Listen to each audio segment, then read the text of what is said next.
सर्व शेतकरी बांधवांसाठी आनंदाची बातमी आहे. तर आता सकाळपासून पीक विम्याचे पैसे खात्यामध्ये वाटप जमा होण्यास सुरुवात झालेली आहे, जे की सरसगट आता कोणत्या जिल्ह्यात इथं पैसे जमा होण्यास सुरुवात झाली आहे, किती रुपये मिळणार आहे, पैसे आले नसतील तर तक्रार कशा पद्धतीने इथं करायची आहे. तर आता सर्वप्रथम यामध्ये विदर्भ, मराठवाडा काही भागांमध्ये टप्प्याटप्प्याने पैसे तर जमा होतील. नागपूर, अमरावती, यवतमाळ, बुलढाणा, अकोला, नांदेड, परभणी, जालना तर या जिल्ह्यांमध्ये पीक विम्याचे पैसे आहेत त्या सकाळपासूनच खात्यामध्ये पैसे जमावण्यास सुरुवात झालेली आहे. तर आता यामध्ये किती रुपये तुम्हाला मिळणार आहेत ते आपण इथं पाहत आहे. तर आता काही शेतकऱ्यांना मिळणार आहे 8 ते 25,000 पर्यंत, तर काही भागांमध्ये 30,000 पर्यंत इथं पीक विमा इथं मिळणार आहे. सरासरी इथं मिळणार आहे हे जे की तुमच्या पिकावर अवलंबून राहणार आहे टक्केवारीनुसार. त्याचप्रमाणे तुमचं किती नुकसान झालेलं आहे शेतामधील त्यावर अवलंबून राहणार आहे. पैसे टप्प्याटप्प्याने जमा होत आहेत. तर आता जिल्हा शासकीय अहवाल पाठवते, राज्य स्तरावर मंजुरी, पीक विमा कंपनीकडून निधी वर्ग, त्याचप्रमाणे डीबीटीच्या माध्यमातून खात्यामध्ये पैसे इथं येत आहे. यानंतर कोणाला पैसे इथं मिळणार नाहीत, ज्यांनी पीक विम्याचा फॉर्म भरलेला नाही तर अशांना पीक विम्याचे पैसे मिळणार नाही. तर काही लाभार्थ्यांना SMS सुद्धा सुटलेले आहेत. तर बरेचसे शेतकऱ्यांचे कमेंट्स येतात की आम्हाला पैसे आलेले आहेत, बँक खात्यादर्शी लिंक नाही, तर अशांना पैसे इथं येणार नाही. ई पीक पाहणी न केलेले शेतकरी बांधवांना सुद्धा पैसे इथं येणार नाहीत. चुकीचा अर्ज, चुकीचे मोबाईल नंबर, खाते हे जर दिलेले असेल तर तुम्हाला पैसे येणार नाहीत. प्रीमियम कपात नाही, म्हणजे तुम्ही पीक विम्याचा फॉर्म भरला परंतु पीक विम्याचं पेमेंटच केलेलं नाही फॉर्मचं, तर पैसे तुम्हाला येणार नाहीत. आता यासाठी तुम्हाला जे की ज्यांना कोणाला पीक विमा आलेला नसेल तर तुम्ही तक्रार करू शकता 1444 7 या हेल्पलाईन नंबरला. याचप्रमाणे पीक विमा प्रतिनिधीला लेखी अर्ज कशा पद्धतीने इथं द्यायचा ते मी तुम्हाला सांगणार आहे. यानंतर पॉलिसी नंबर, आधार नंबर, बँकेचा तपशील, मोबाईल नंबर हे गोष्टी तुमच्याकडे असेल तर तुम्ही यासाठी तक्रार करू शकता. पहिला टप्पा जे की इथं मंजूर जिल्हे, दुसरा टप्पा मंजूर उर्वरित तालुके, तिसरा टप्पा प्रलंबित जे काही प्रकरणे. तर आता या टप्प्यानुसार पैसे इथं खात्यामध्ये इथं येत आहे.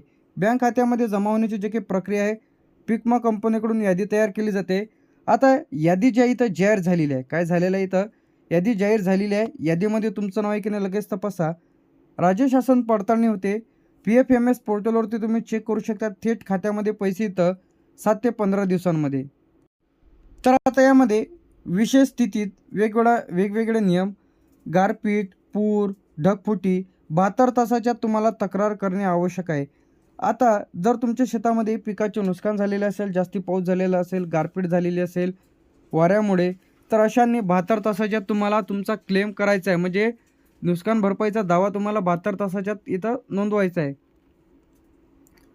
याचप्रमाणे महत्त्वाचे कागदपत्रे जपून ठेवा. पीक विमा पावती, बँकेचं पासबुक, आधार कार्ड, 7/12/8 आणि ई पीक पाहणी केली की नाही त्याचा स्क्रीनशॉट तुम्हाला ठेवायचा आहे. तर आता या जिल्ह्यांमध्ये वाटप सुरू. सर्वप्रथम नागपूर, अमरावती, यवतमाळ, अकोला, बुलढाणा, वर्धा तर या जिल्ह्यांमध्ये पीक विम्याचे पैसे खात्यामध्ये जमा होण्यास सुरुवात झालेली आहे. यानंतर इथे आपलं चंद्रपूर, गडचिरोली, नांदेड, परभणी, जालना, बीड, लातूर, उस्मानाबाद, हिंगोली, नाशिक, धुळे, जळगाव, नंदुरबार, सोलापूर तर या जिल्ह्यांमध्ये पीक विम्याचे पैसे तर जमा होत आहे. सोलापूर झाल्यानंतर इथे आपलं सांगली, कोल्हापूर, पुणे, अहमदनगर, सातारा. यानंतर आता पीक विमा पैसे आले नसतील तर तुम्हाला काय करायचं आहे, ई पीक पाहणी तपासा, पीक विमा भरलेला आहे का, कार्यालयाशी संपर्क करा.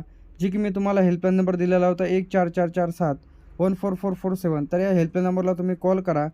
तर आता यामध्ये पीक विमा प्रतिनिधीशी जे काही लेखी अर्ज आपण इथं देत आहे अशा प्रकारचं लिहा. पीक विमा प्रतिनिधी, अधिकृत एजंट अशा प्रकारचा तुम्हाला अर्ज द्यायचा आहे. हे तुमच्या तालुक्याच्या ठिकाणी पीक विम्याचं जे काही ऑफिस राहते तिथं तुम्हाला हा अर्ज द्यायचा आहे. याचप्रमाणे आपण कोणत्या पीक विमा जे काही कंपनीतर्फे पीक विम्याचा फॉर्म भरलेला आहे ते तुम्हाला तुमच्या पीक विम्याच्या पावतीवर बघायला मिळेल.